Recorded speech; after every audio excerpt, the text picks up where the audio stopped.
First, tell me a little bit about your background and your trip so far in New Zealand. Yeah, well, my family live in Auckland, so I'm visiting my family here. I'm originally from England, from a small town called St, just near Cambridge, a factory town. And so I grew up there to the age of 15. And then at 15 years old, my father, who was 54, died suddenly of a heart attack. And my whole life changed. And then from that moment, I left home, left school, and I actually tried to get a job. But I was actually technically homeless. And so while I was homeless, it was very hard to get a job because you don't have an address. On top of that, in England, you need a national insurance number to get a job. And I didn't have a national insurance number yet because you get that at 16. So basically, I couldn't get a job. I went to social services for help. They told me no, they can't help me. I looked like a full-grown man and they had people with kids and stuff to help. So I was a bit like told I'm very low on the list, which at the time actually made sense to me, believe it or not. And then I basically couldn't get a job and I couldn't get help from social services. And I described this moment as like the entrepreneur muscle woke up in my brain. And for the first time in my life, school had never taught me to use it. I realized I needed to find a way to create wealth, not extract wealth. Taking a job is extracting. I wanted to create. My brain said, a big house in Cambridge said, there's a big house in Cambridge. Yeah. They had a messy garden, but they must have money because they got a big house. So my brain said, knock on the door and see if they'll pay you to clean up that garden. So that's what I did. And from that moment, I, at 15 years old, created a gardening company.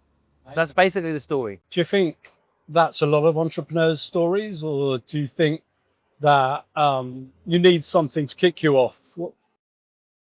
I think everyone's got a different journey. Yeah. I think for entrepreneurship, there has to be often a catalyst. So it can be that your parents were entrepreneurs and that could be the catalyst. It can be that you have a hobby that you want to put a financial model behind, that becomes a catalyst. Some people are born. I know the 8-year-old selling lemonade in the street. That wasn't me, but I know people like that.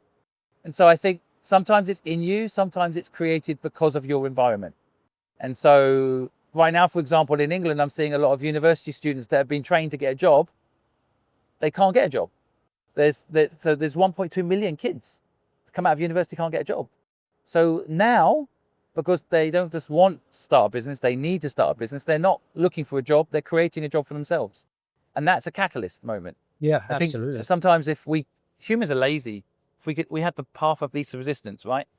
Apply for a job, get a job, someone pays you every month and you don't have to think about it. Seems like the easy path. Long term, that's the hard path. But in the short term, it's the easy path. And humans are pretty lazy. So they need a catalyst for entrepreneurship. And that catalyst for me was homelessness and that whole sad situation with my family.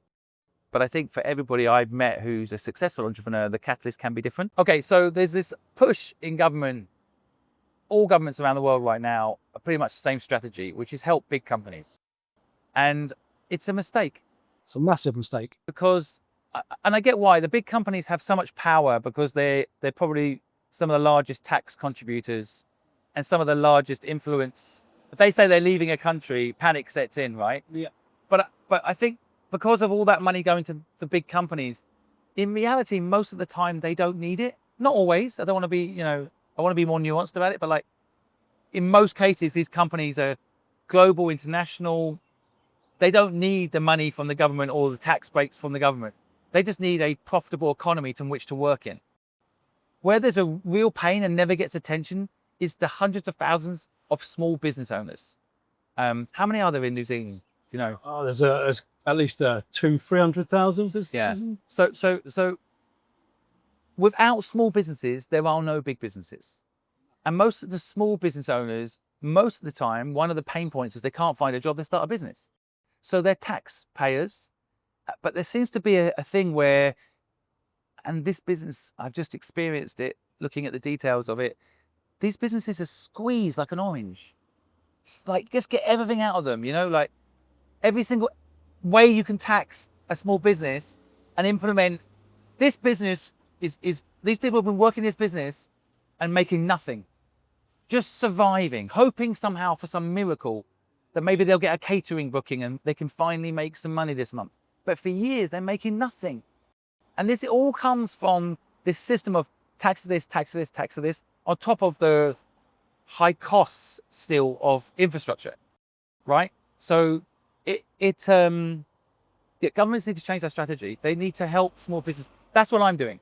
What I'm doing now, I've realized you've got to help the people start businesses. You've got to help people that are having small businesses, because without those guys, there is no big business and there is no economy. It all dies. And it frustrates the hell out of me that no governments, and I don't want to pick on this government, no government seems to understand. And do you know why? They're not business owners. They never had a small business. They don't know what it's like to struggle with cash flow when big companies don't pay you for 90 days. They never had to struggle making sure that they can pay their staff while also trying to pay all the rates and the rent and these crazy fees that come up for like taking rubbish away. It shouldn't be a profit center for whoever's doing that part of it, right? So I get very upset because I think right now, the most important, with AI as well taking away a lot of jobs, big companies are using AI.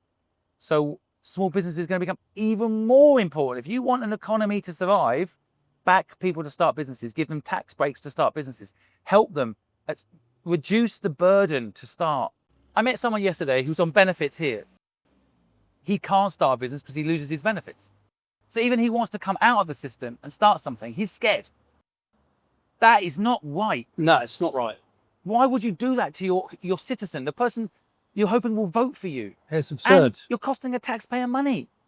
Let them have the benefit for a year and start a business. Give them a year free. And then 1 year from now, let's say even if 50% of people come off benefit because the business worked, oh my God.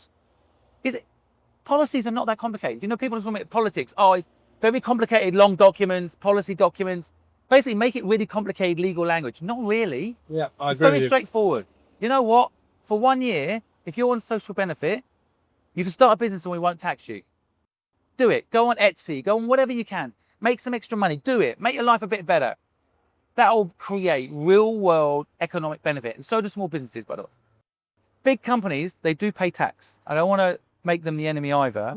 But small businesses, again, these organizations, when the little businesses work, they're contributing so much to the direct economy, because the owner of this place, if she makes 5,000 New Zealand dollars in a month, she's spending it at the supermarkets. She's spending 100%. it in fuel. She's spending it in the real economy right now, whereas big companies probably store a lot of that money. And offshore. And a lot of them of course, offshore. they're global, so they'll put it where they get the best interest rate. Whereas small businesses are spending it in the real economy right now. It's like, isn't this just common sense? I don't even think I'm raving a bit. I don't want to sound like a madman, but to me, like, it's just obvious, isn't it?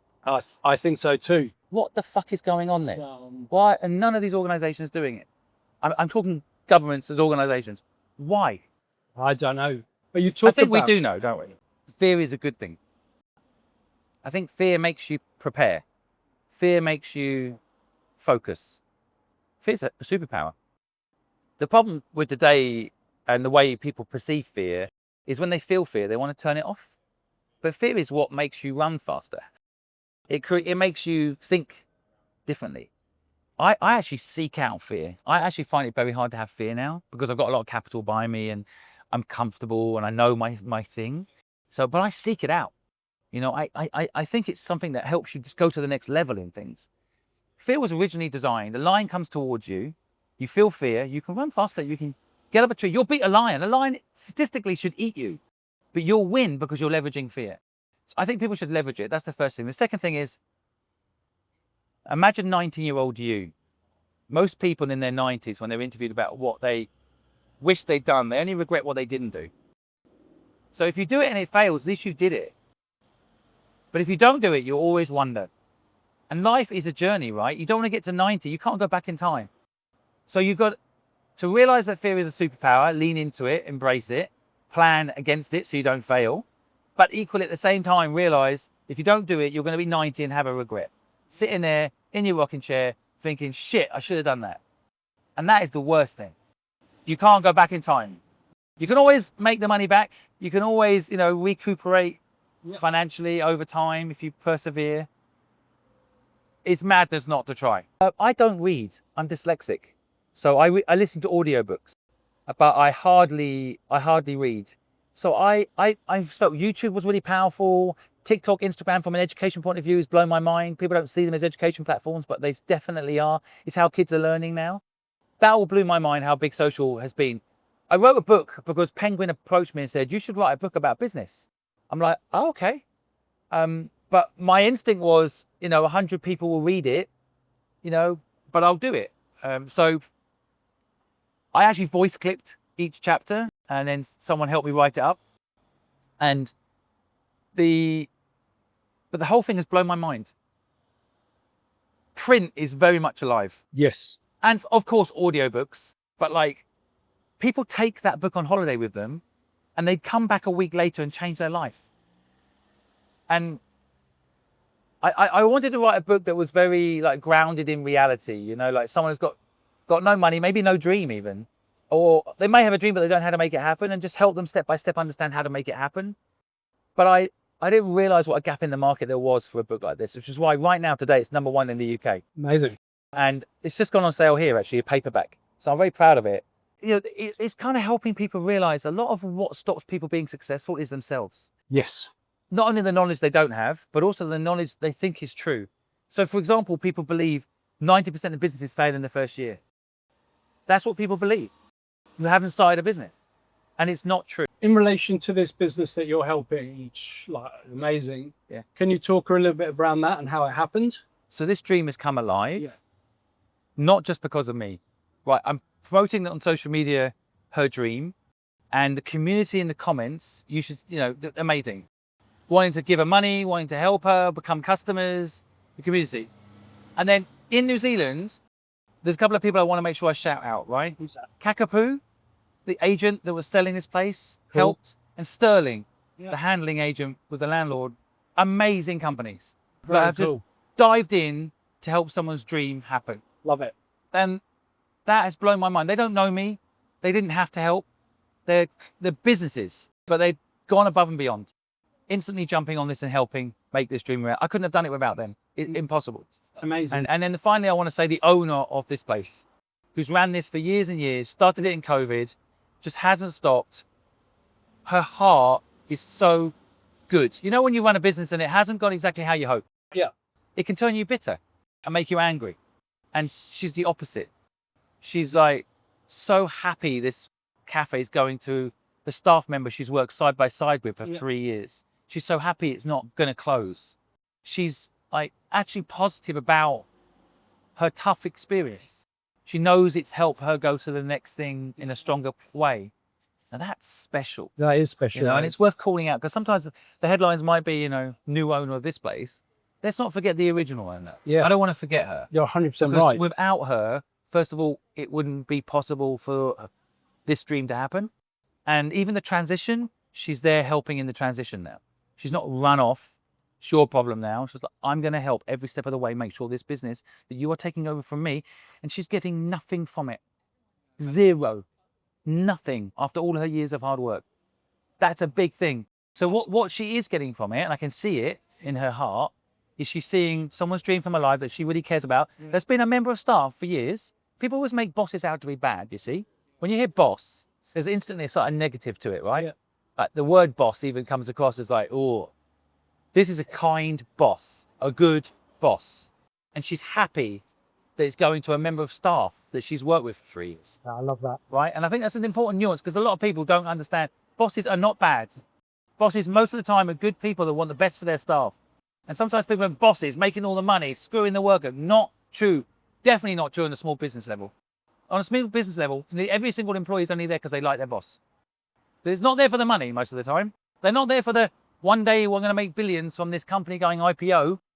They're there because they fucking care about the owner of the company, and bosses often in those environments, and small businesses are the kindest people on the planet. Anything is possible. Don't let the systems stop you following your dream. Don't let them be the excuse. Don't let money be the excuse. Don't let the government be the excuse. Take agency over your life, because it's actually up to you. And if you dream and tell enough people that dream, someone will be able to help you make it happen, because you can't do it alone. Don't think you can. And it will happen.